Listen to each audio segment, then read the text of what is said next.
PM excellence college हर जिले में बन रहे हैं। मुझे बताते हुए बहुत प्रसन्नता हो रही है कि 14 तारीख को 14 जुलाई देश के गृह मंत्री माननीय अमित शाह जी इंदौर आ रहे हैं और सभी जिलों में जो एक्सीलेंस कॉलेज खुलने वाले हैं उनका शुभारंभ करेंगे। आप सभी जानते हैं एक्सीलेंस कॉलेज में जो नई शिक्षा नीति हमारी है, जो माननीय प्रधानमंत्री जी ने लागू की है, उसके अनुसार कॉलेज में विषय और विशेषकर रोजगारोन्मुख शिक्षा, ये उसका उद्देश्य है। तो सभी पीएम एक्सीलेंस कॉलेज के अंदर भारत शासन के निर्देश के अनुसार, उनकी योजना के अनुसार 55 कॉलेजों में नई शिक्षा नीति के अनुरूप शिक्षा भी दी जाएगी और जो डेवलपमेंट करना है वो डेवलपमेंट भी किया जाएगा। भारत शासन के द्वारा प्रत्येक कॉलेज को लगभग 22 करोड़ रुपया दिया जा रहा है और हम भी, राज्य सरकार भी आवश्यकता पड़ेगी तो उसमें बजट में प्रावधान करेंगे। मुझे ये बताते हुए प्रसन्नता है कि 14 तारीख को गृह मंत्री जी इंदौर में एक वृहद वृक्षारोपण के मुख्य अतिथि की भूमिका अदा करेंगे। आप सभी को मालूम होगा, इंदौर ने तय किया है कि हम 55 लाख पेड़ लगाएंगे, तो वो वृक्षारोपण का कार्य तो चालू है। अभी लगभग हमारे यहाँ अभी तक पिछले 4 दिनों के अंदर 10 लाख पेड़ लग चुके हैं और प्रतिदिन 1.5 लाख लोग अलग अलग लगा रहे हैं। पर 14 तारीख को हम वर्ल्ड रिकॉर्ड बनाएंगे, एक साथ एक स्थान पर 11 लाख पेड़ लगाएंगे 24 घंटे के अंदर।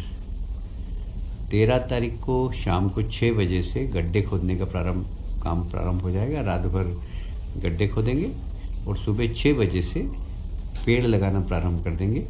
11 लाख पेड़ हम 12 घंटे में लगाएंगे, जिसमें इंदौर शहर के लाखों कार्यकर्ता लगेंगे जो कि इस वर्ल्ड रिकॉर्ड का हिस्सा होंगे। नेवा, जैसा कि आप जानते हैं, भारत सरकार के डिजिटल इंडिया कार्यक्रम के अंतर्गत सभी प्रदेशों की विधानसभाओं में पेपरलेस, ये ग्रीन गवर्नेंस का एक सबसे बड़ा उदाहरण भी है, पेपरलेस विधानसभा हो। और इसीलिए नेशनल ई विधान एप्लीकेशन के माध्यम से हम विधानसभा में इस योजना को प्रारंभ कर रहे हैं। इसमें लगभग 23 करोड़ रुपए का खर्च होगा और इसमें 60% भारत सरकार देगी, 40% राज्य सरकार वहन करेगी। इसमें जो सॉफ्टवेयर बनेगा वो एनआईसी के द्वारा बनेगा, प्रशिक्षण भी एनआईसी के द्वारा दिया जाएगा। माननीय विधायकों को और कर्मचारियों को सबको प्रशिक्षण देने का काम करेंगे। मेरा ख्याल है कि देश के अंदर ये 13वीं या 14वीं विधानसभा होगी जहाँ जो पेपरलेस और डिजिटल इंडिया के अनुरूप काम करेगी। ये ग्रीन गवर्नेंस का एक बहुत अच्छा उदाहरण होगा। विमुक्त घुमंतु और अर्ध घुमंतु जाति के विद्यार्थी जो हॉस्टल में पढ़ते हैं तो उन्हें अनुसूचित जाति कल्याण विभाग से कम छात्रवृत्ति मिलती थी। अब आज कैबिनेट ने निर्णय लिया है कि जब भी अनुसूचित जाति कल्याण विभाग के द्वारा विद्यार्थियों को जो छात्रवृत्ति दी जाती है वही छात्रवृत्ति हमेशा घुमंतु और अर्ध घुमंतु वर्ग के विद्यार्थियों को भी दी जाएगी।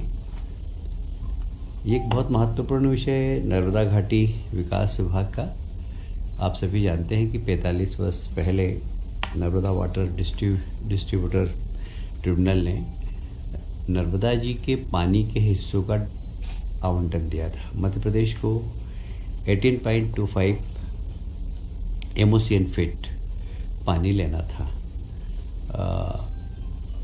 यह अवार्ड की तिथि 31 दिसंबर 24 को खत्म हो रही है।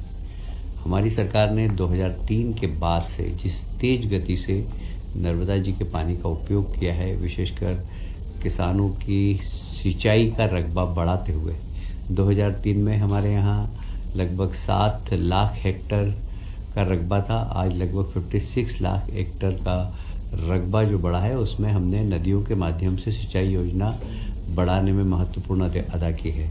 इसीलिए अभी आज 7 परियोजनाओं को हमने स्वीकृति दी है।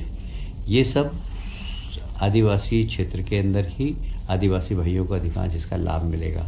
महेश्वर, ओंकारेश्वर, इन सब क्षेत्रों के अंदर, और ये लगभग 9,271 करोड़ की योजना है।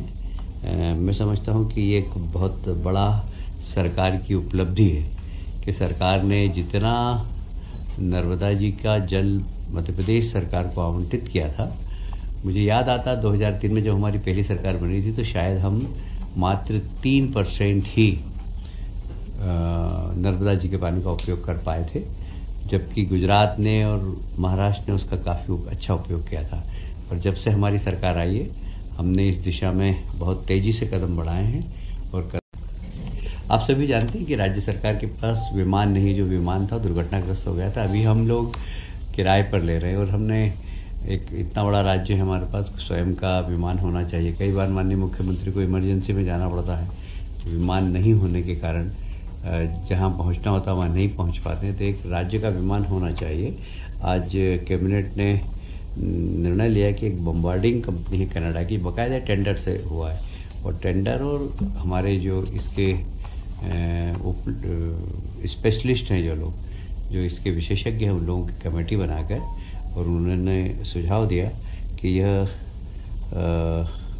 बम्बार्डिंग कनाडा की चैलेंजर 3,500 जेट विमान मध्य प्रदेश शासन के लिए खरीदा जा रहा है। कितने में प्राइस क्या रहेगा इसका प्राइस लगभग मेरा ख्याल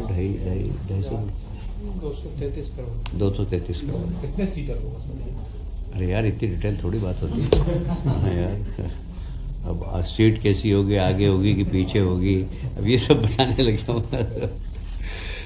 एक सीधी के अंदर वहाँ के ग्रामीणों की बहुत मांग थी कि वहाँ एक बोकारो नदी है, उसके ऊपर एक सिंचाई योजना प्रारंभ की जाए। माननीय मुख्यमंत्री जी घोषणा करके आए थे, तो वो 40 करोड़ की है। मात्र 3,310 हेक्टेयर की प्रशासनिक स्वीकृति हम दे रहे हैं। इससे 11 गांव के 10,000 से ज़्यादा कृषकों को लाभ मिलेगा। आप सभी जानते होंगे कि इंदौर से जब उज्जैन जाते हैं तो सांवेर के अंदर एक जेल लेफ्ट साइड में है, काफ़ी दिनों से अधूरी थी। पहले हाउसिंग बोर्ड ने उस पर लिया था, बाद में फिर शिकायतें वगैरह हुई, अब उसको PWD निर्माण कर रहा है। वह जेल के लिए हमने आज 217 करोड़ रुपए आज प्रस्ताव आया था, पारित किए हैं, क्योंकि जो अभी वर्तमान में जेल हैं उसकी जो सीमा से अधिक कैदी है वहाँ, इसलिए इंदौर में एक बड़ी जेल बहुत आवश्यक थी।